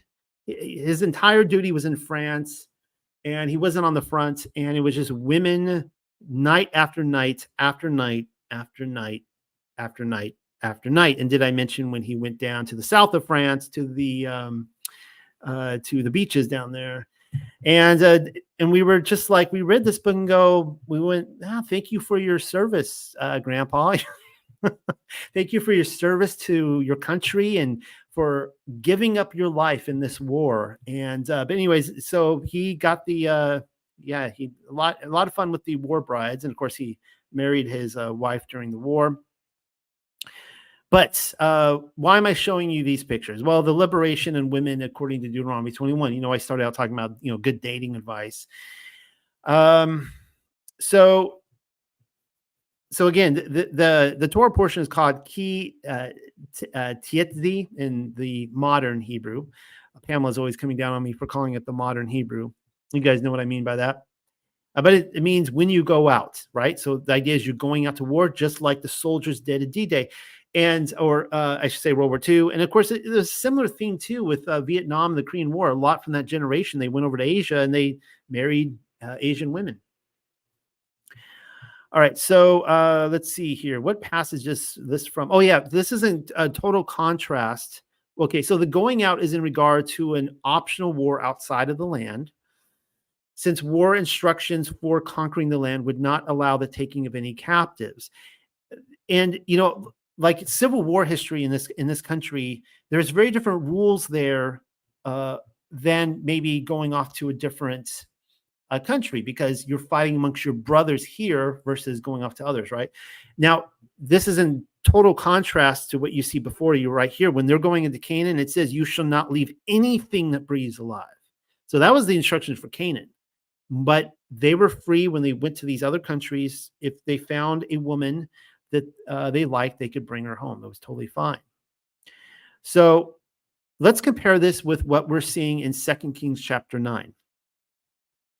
And when Jehu, and I'm reading from the modern English, and when Jehu had come to Jezebel, the Jezebel, we all know the Jezebel spirit, the Queen Jezebel, heard of it, and she put paint on her eyes and adorned her head and looked through the window. Now, to save time, I won't read the rest. This is the passage where, of course, she falls out the window and the dogs eat her alive. Nasty scene. But what I wanted you to see there is the idea she's putting paint on her eyes and looking out the window. Now, this is what would happen to soldiers when they would go and conquer. Of course, their men are dead. And remember what we read last week, that if in a city they were to give you their shalom, you also offer their shalom. And of course, they would then be servants for you. You're not to kill them. But if they're like, we are not going to give you our shalom, and they are coming out to battle, you're to kill them. But, you can have pity on the women. But as you're marching through the city, what these women would do is they would put on their finest jewelry, their finest seductive garments, and they would paint their face, and they would look out the window. The problem with this is that Yah knew that these women were trying to not just seduce you, they were trying to lead you towards their gods. And this is why the process is so important. If you're going to date a Gentile, if you're going to court a Gentile, you make sure that they are willing to come into a covenant relationship with Yah before you ever make them your official wife. You see what I'm saying? You make sure that you may have met while they had that makeup on and they were being really seductive and so on and so forth, but you make sure that's washed off. You make sure they go through that whole process and they're willing to leave that lifestyle behind them. Here's a passage in Proverbs about the crafty harlot. And of course, in Proverbs, it contrasts the Proverbs woman versus this is Proverbs 7. There's two types of course, women in Proverbs: those of the harlot versus those of wisdom. And there, a woman met him with. So he's actually here. Solomon is looking out the window of his house, and he's seeing this interesting scene where there's a man late at night. He's wandering the streets, and he knows that this man is putting himself into the way of temptation. Like, this man is going out to be tempted, and this woman is there to meet him. Now, the idea of this harlot is that she's a married woman, and he should know better. And it says, and there a woman met him with the attire of a harlot and a crafty heart. She was loud and rebellious. Her feet would not stay at home. At times she was outside, at times in the open square, lurking at every corner, and so she caught him and kissed him. And in fact, it says right here in verse 19, for my husband is not at home. He has gone on a long journey. And that's always the idea of a harlot, right? And this, this is clearly adultery. Now, the interesting thing about painted faces is that this is a replay of the Watchers. This is what we see happening in Genesis chapter 6. So in the Aramaic Targum, you can see the Masoretic lined up with the Aramaic Targum right here. It says in chapter 6, it says, the sons of the great saw that the daughters of men were beautiful and painted and curled. Their hair was curled, walking with revelation of the flesh and with imaginations of wickedness, that they took them wives of all who please them. Now, again, I'm not coming down. I don't want to come down on any women here. I hope you guys don't think I am. It is interesting that the kind of the curled short hair started becoming really popular in like the 20s, the 30s, when with the flappers and when women started putting on all this makeup, they were moving away from that very conservative woman covering her body in the big dresses, and they were showing more skin. They were showing their ankles, more of different parts of their body, cut their hair short, curled it, makeup, that kind of stuff. But what's fascinating about this here is that before the Watchers came down, the sons of the great, they saw these women, they were already with painted faces. What does that say? What's going on here? Well, of course, I believe that Azazel introduced this to the women to seduce them. Let's see what else I have here. So we see that here in Enoch chapter 8. It says, Azazel taught men to make swords, blah, blah, blah. But he gave bracelets and ornaments, the use of paint. And the paint here, I think, is context of makeup, right? Not just like painting on a canvas, because it says the beautifying of the eyebrows and stones of every valuable and select kind. So the context of the paint is the beautifying of women and, of course, all sorts of dyes. And so Azazel introduces this to humanity. But interestingly enough, he seems to have introduced this before the Watchers came down. And this is what actually attracted them down. And this is why Yahweh is like, okay, look, I've seen this play out in history. I know how this goes. So if the instance does occur that you see these beautiful women like this, you got to go through this process. All right. And we see here in Jubilees, it says that the angels of Elohim saw them on a certain year of the Jubilee, on this specific Jubilee, that they were beautiful to look upon, and they took themselves women of all whom they chose. Let's see. I'm not going to go through some of this here for lack of time. What does this say? Oh, yeah, this is really good. So encouragement here. Mark chapter 10, verse 29. Then Yehusha looked around and said to his Talmudim, how hard it is for those who have riches to enter the kingdom of Elohim. And the Talmudim were astonished at his words. But Yehusha answered again and said to them, children, how hard is it for those who trust in riches to enter the kingdom of Elohim? It is easier for a camel to go through the eye of a needle than for a rich man to enter the kingdom of Elohim. And they were greatly astonished, saying among themselves, who then can be saved? But Yehusha looked at them and said, with men it is impossible, but not with Elohim. For with Elohim all things are possible. Then Kepha began to say to him, see, we have left all and followed you.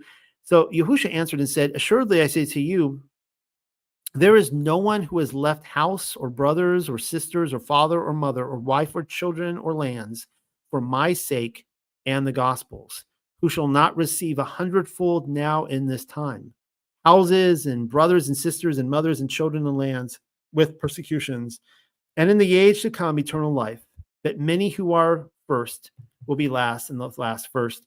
What he's talking about here is this idea that I think we can all relate to this, that in other passages it says like he who does not, the English will be a little strong in the language, but he who does not hate his father and mother, to follow me is not worthy of me, right? So all of us who are on this journey of following his commands, we all have family who has maybe broken relationship with us. And in order to put them first, we would have to get rid of the Torah, right? But we put the Torah first.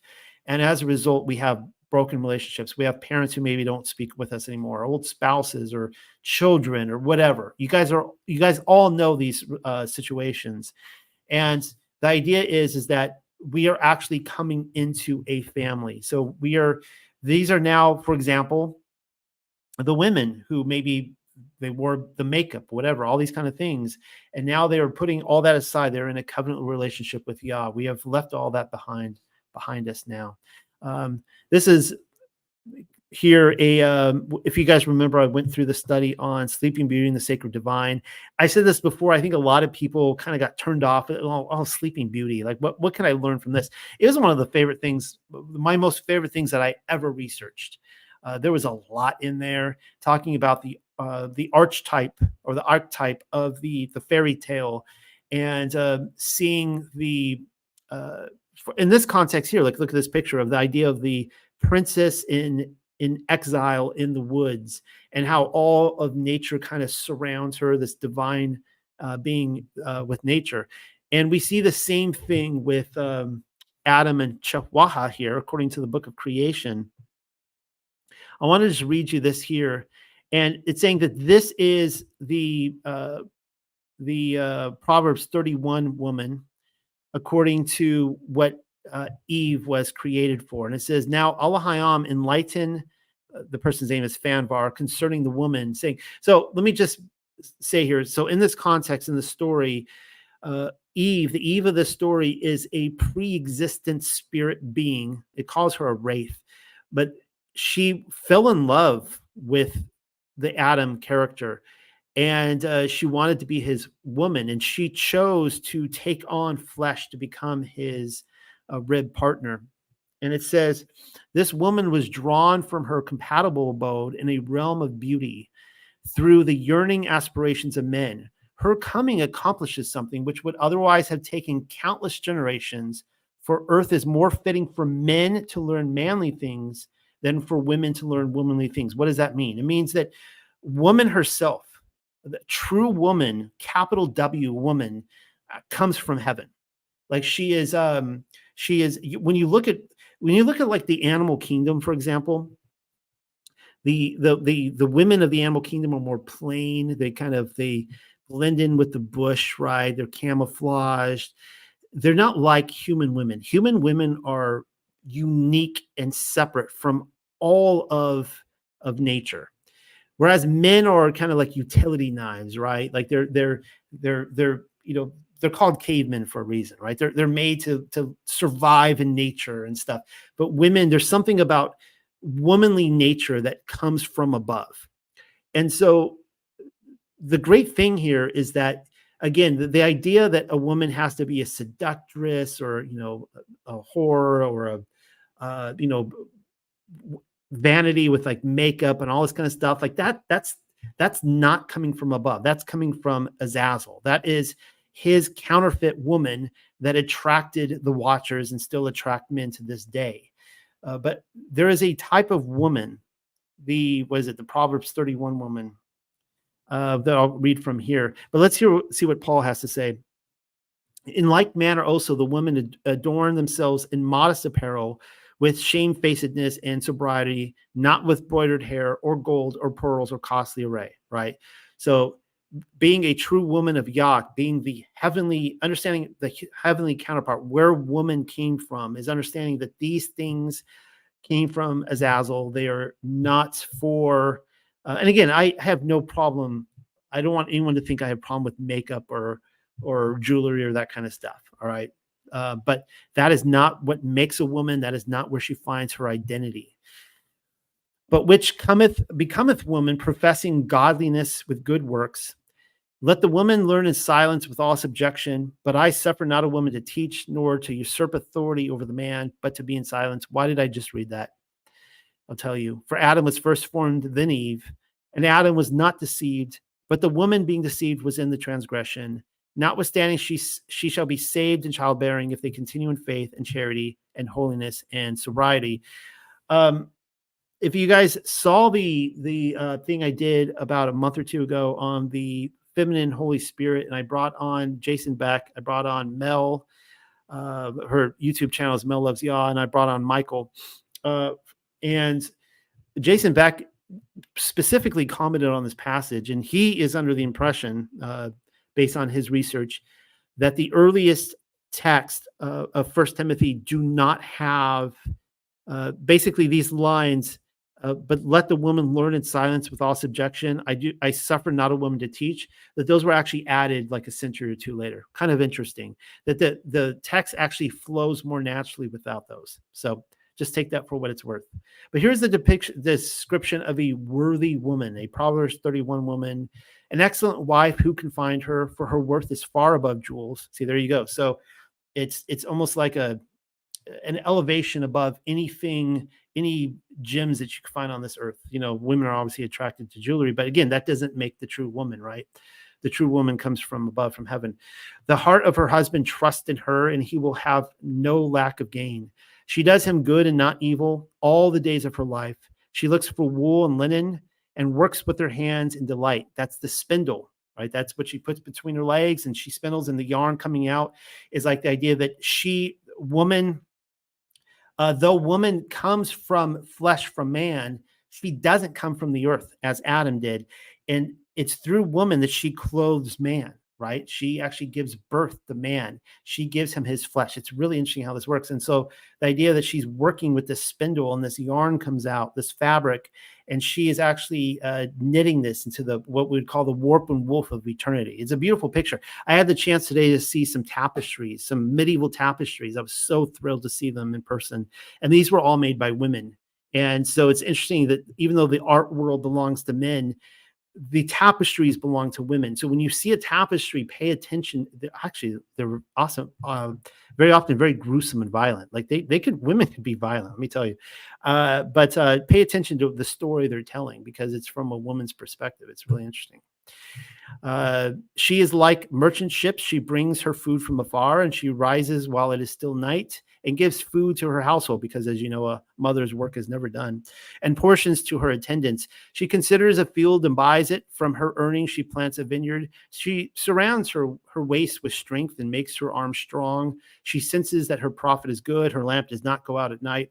She stretches out her hands to the distaff, and her hands grasp the spindle. There's the spindle again.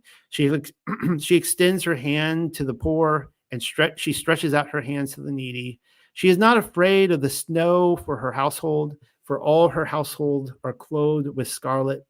And there's that idea again, right? Men's role is to protect the woman and to house her, right? Cover her, be a covering over her. But ultimately, women, they clothe men. Kind of interesting. They actually, not just through the birth canal, but actually in the spindle and actually making clothes for men. Kind of interesting how that works. All right. And you can read on with Proverbs 31. All right. Two women, one loved, the other hated.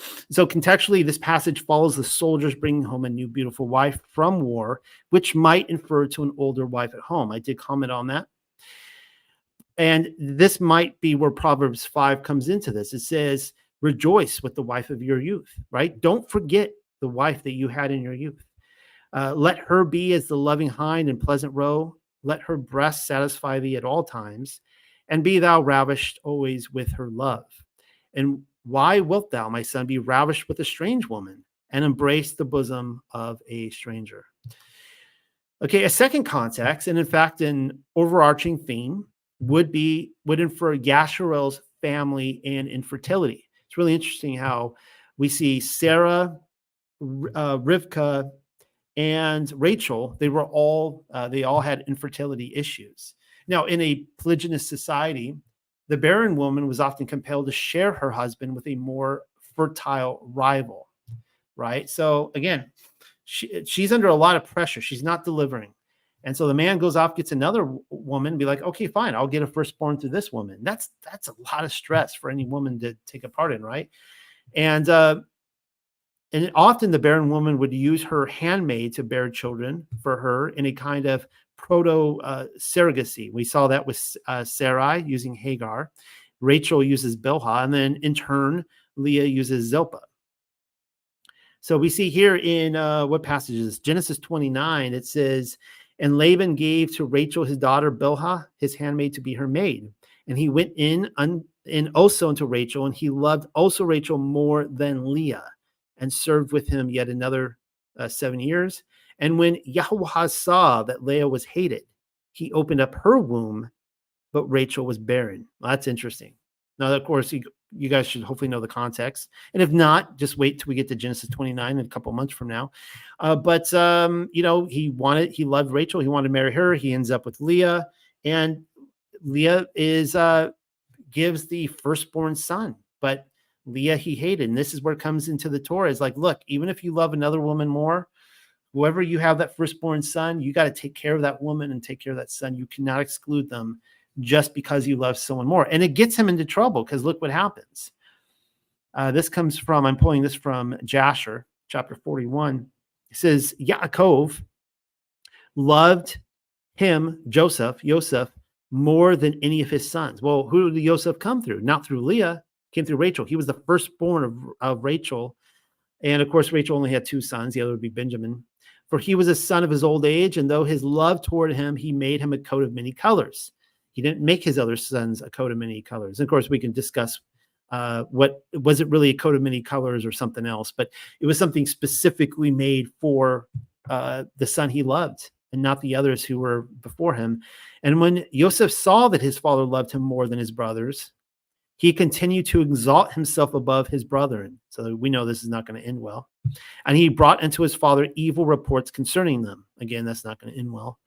And the sons of Yaakov, seeing the whole of Joseph's conduct toward them, and that their father loved him more than any of them, they hated him and could not speak peaceably to him all his days. And of course, it ends up with him getting thrown into a pit, sold in slavery. It's interesting that this passage in Deuteronomy seems to cover this flow of events, but also the death penalty that should be brought on anyone who sells his brother, right?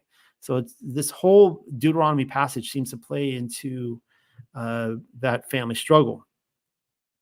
We then see this with the rebellious son. We saw how if he is living in the land, he's living in the city with his parents, he is rebelling against the Torah, he refused to be obedient, he's brought before the elders, still obstinate, he's to be stoned to death.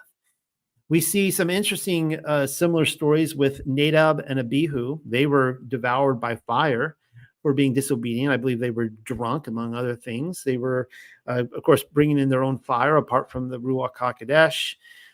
We see in 1 Samuel chapter, now this is, of course, Yahuwah, I think, showing an example of eternity, what will happen, even if we think we get away with it now, if we are rebellious children, this will happen to us. We will be consumed by the fire, just as they were.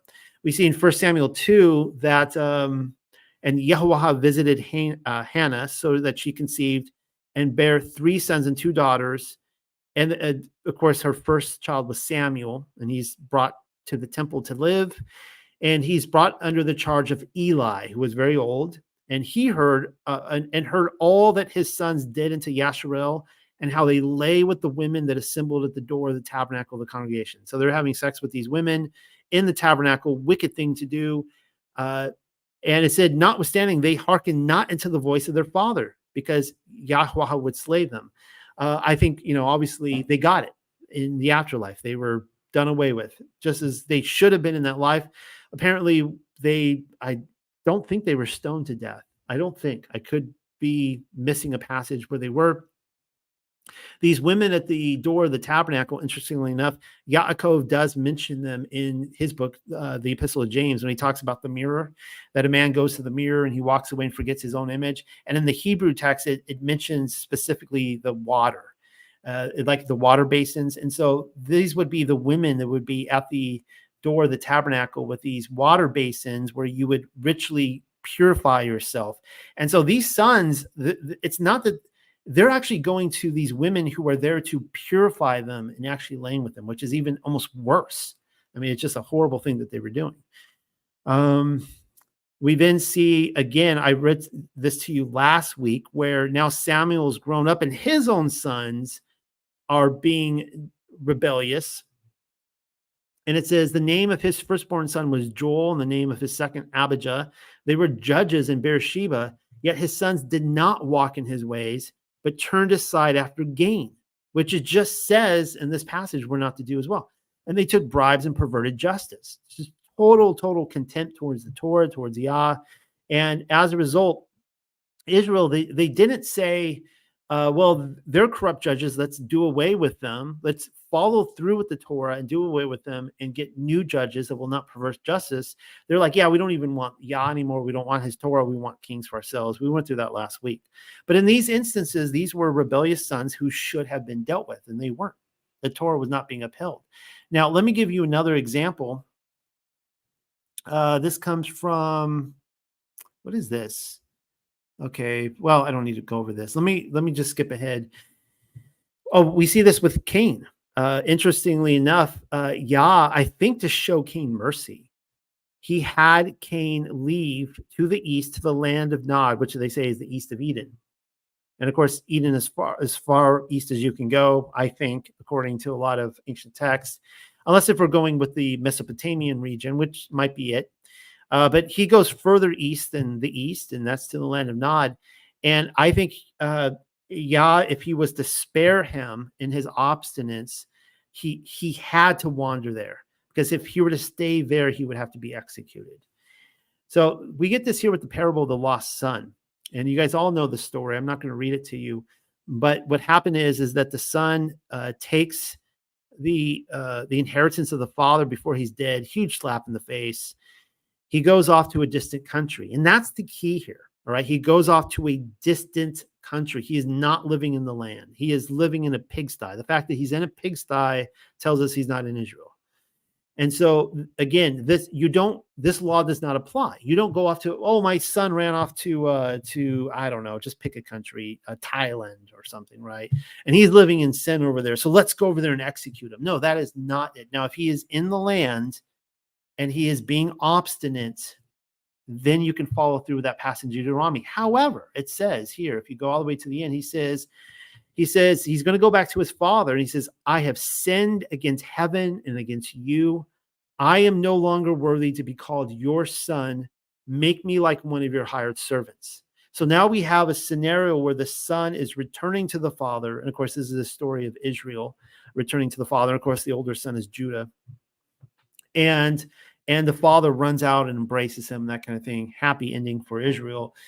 Not so much for Judah, because Judah, interestingly enough, who remained in the land, remained with the father, did not spend the inheritance.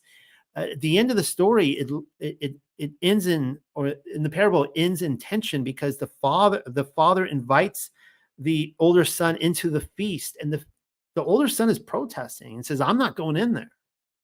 And it's almost like the wedding feast. And it's like, well, wait a second, Judah, it's almost like Judah was lost that whole time as well. That even though the older son was close to the father on the property, does not mean that the older son received salvation, but Israel came back around. So something to think about.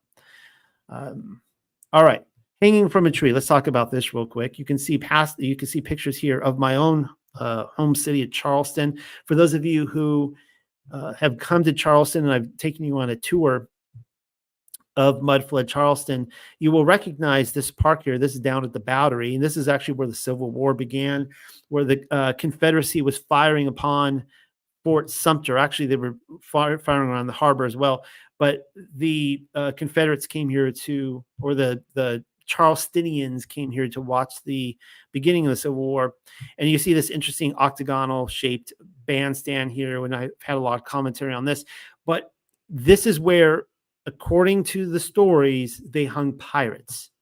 The pirates would come in, they would try them. It says right here in this, I showed you this plaque, near this spot in the autumn of 1718, Stead Bonnet, notorious gentlemen and pirates, and 29 of his men, captured by Colonel William Ritz, met their just deserts. I like how it phrases. I had to read that to you. They met their just deserts after a trial and charge, famous in American history. And then it says that they were hung from the trees there. Now, what I've been trying to get to the bottom of is, how long were they hanging on those trees? Because they're supposed to come down before sunset and be buried in the earth. But what I know about pirates, what they tell us in official history, is that they would hang them there for a very long time to warn everybody else, don't accept the fate of the pirate. And of course, it says that curses anyone who remains in that tree. Now, here's an interesting story here in Joshua 10. And Yahushua does this. He said, open the mouth of the cave and bring to me those 5 kings from the cave. One of these kings was the king of Jerusalem. They bring him forward, and he hangs them. And it says in verse 26, and they were hanging on the trees until the evening. And it happened at the time of sunset that Yahushua commanded, and they took them down from the trees and threw them into the cave. So right there you see Yahushua obeying what it says in Deuteronomy, They are not to be hanging from a tree beyond sunset. You're to take them down and bury them. And he threw them into a cave, which I guess is his way of burying them in the earth. Here's from the Gospel of Peter. And it says this, of course, Pilate washes his hands. I think I covered a little bit of this last week. Herod then, he hands him over to Herod, and Herod's like, okay, I'm going to execute him. Hands him over to the Jews. The Jews do their thing with him.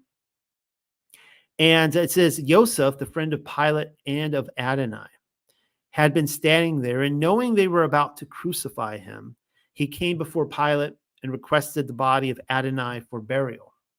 And Pilate sent to Herod and asked for his body.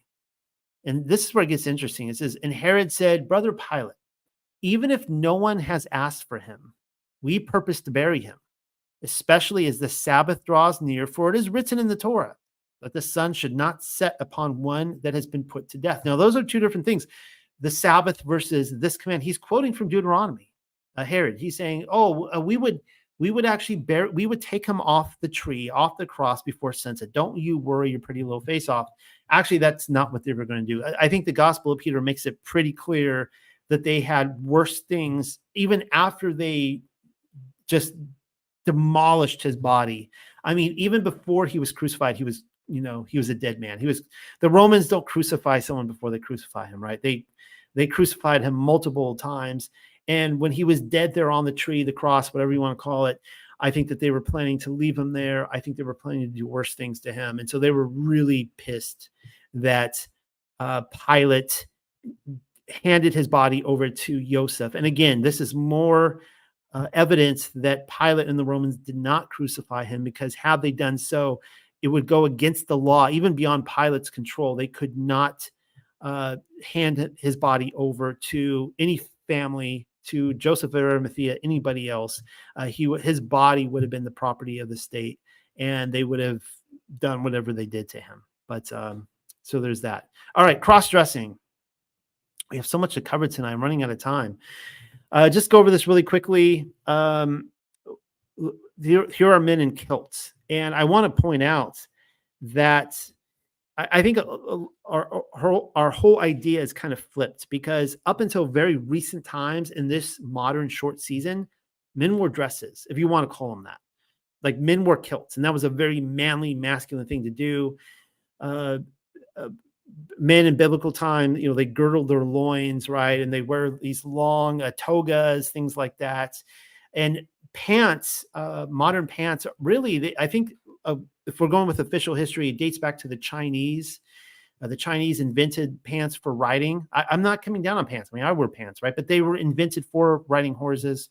But it's kind of an interesting thought with when we have this discussion about men not wearing women's clothes, women not wearing men's clothes. And the only way I would sum this up is that I think fashion changes from the decade to decade to decade through the centuries.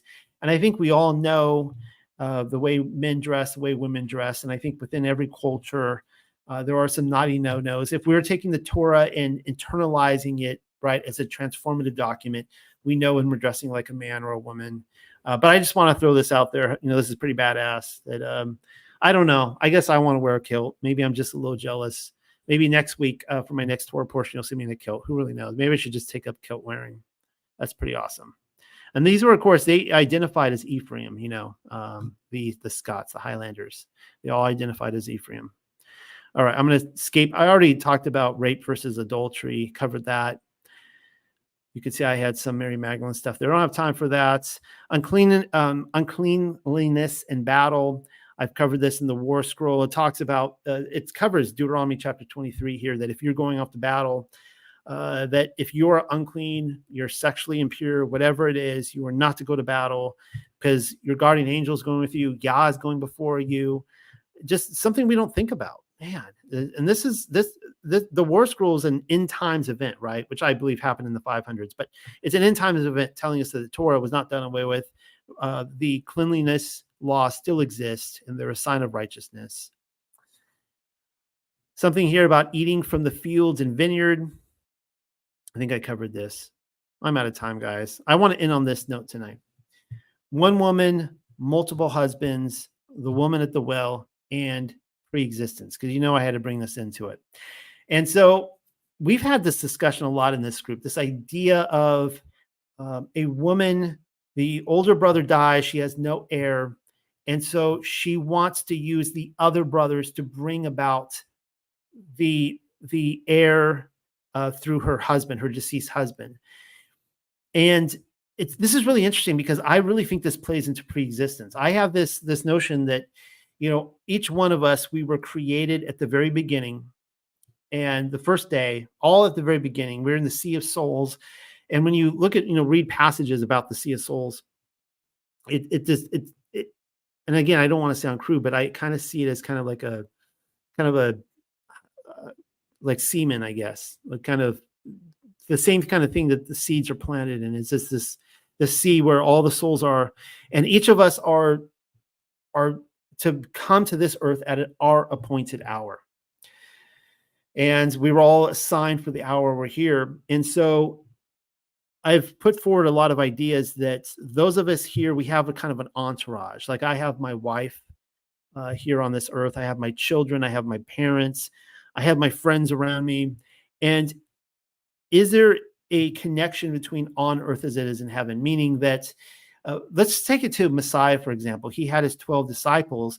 We read that in New Jerusalem, over the gates are the names of the tribes, yet the very foundations are the apostles. So it's almost saying like the foundations of Renewed Jerusalem exist before the gates, I would assume, and that the apostles are down there.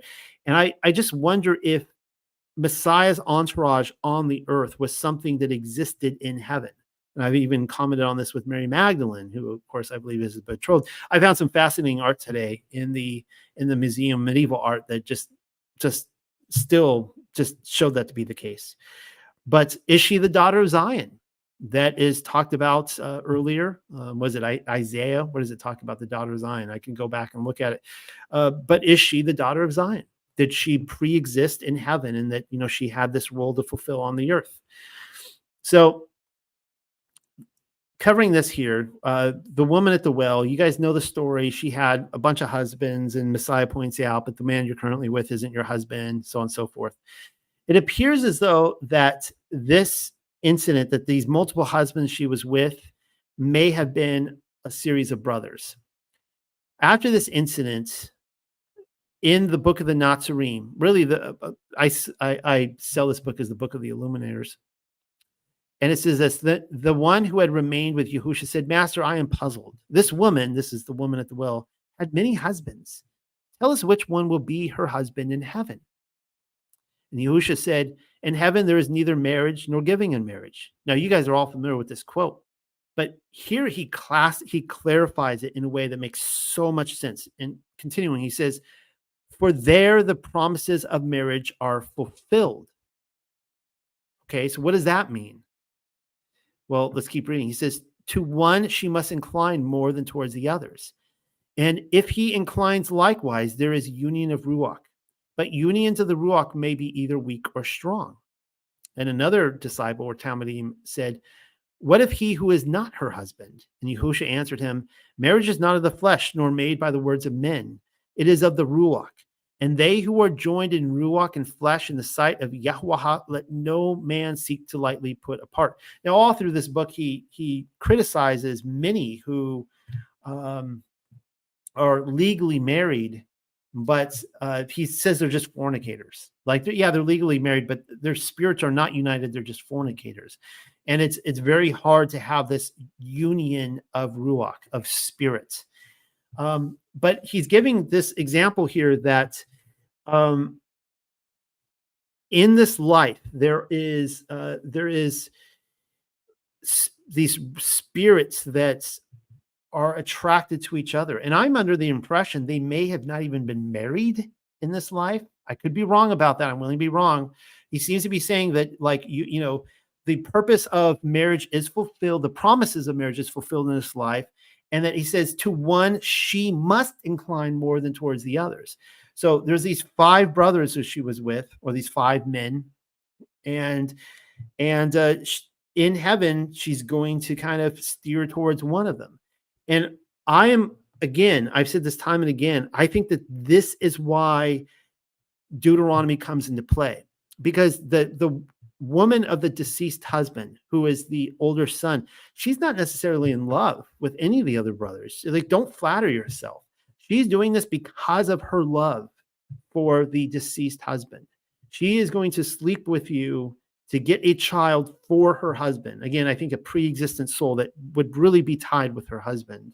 And, in the afterlife, she still is going to be inclined to go. And I think this is a hard thought for a lot of us when we think about, we have our lover, our wife, I'm going to die. And it's a hard thought for me to think that, if I die, my wife might go and have another husband. And, at the end of the day, it's who is her spirit going to be more entwined with, right? That's who she's going to spend eternity with.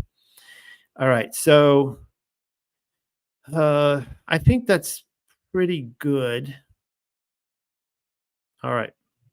I'm going to end on that note tonight. So I hope you guys enjoyed this. And this was a little bit different for me tonight because, as you can see, I have a different environment behind me. I don't have two big computer screens in front of me. Usually I have one screen over here and another over here, and I could look at everything that's happening on YouTube. And I don't have that. So it's a little disorienting for me tonight. But I hope this was good for you guys. I hope you guys enjoyed this. And again, thank you for making this a tradition in your home. And, I didn't start out saying this. But I want to start every Torah portion just, thanking Yah for being here. And it all comes down to him. This is why we're here. We're here for him. We want to learn from him. We want to dissect his word. And, I was thinking about this scene from the movie Robin Hood, Prince of Thieves, Kevin Costner in the 90s. And you remember there was that Moorish individual played by Morgan Freeman, and he freed him from torture in a dungeon in Jerusalem. And immediately the Moor, he owed him a life debt. And Robin Hood was like, no, you're free to go. He's like, no, you don't understand. I owe you my life now. I'm at your service. And he follows him all the way back to England. And today in the modern world, there's just, that is a foreign, why would you owe anyone a life debt like that? Why would you be a slave to somebody just because they did this nice thing for you, right? But that's how I think of my relationship with Yah. I mean, for me, I see myself as that Moor. I was freed from the dungeon. I was freed from Sheol. I was freed from death. I have fallen from grace, and Messiah came to show me the way. Not only do I owe Yahuwah, my life debt because he created me. He deserves my life. I would not have a life. I would not have consciousness of my existence. I would not be here right now enjoying this beautiful world that he created if it weren't for him. So right there, I owe him my life. But not only that, because of what Yahushua HaMashiach did as the atoning sacrifice, as my high priest, my Melchizedek priest and king, I owe him my life debt. And something that continue for all eternity. He deserves everything. And so that's why I'm here. I hope that's why you're here. And let's go forward into the Sabbath day with rest.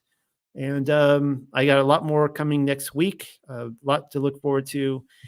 And just one more reminder, I had a long week. I'm really tired. I'm just family vacation. It was a great time. I'm exhausted.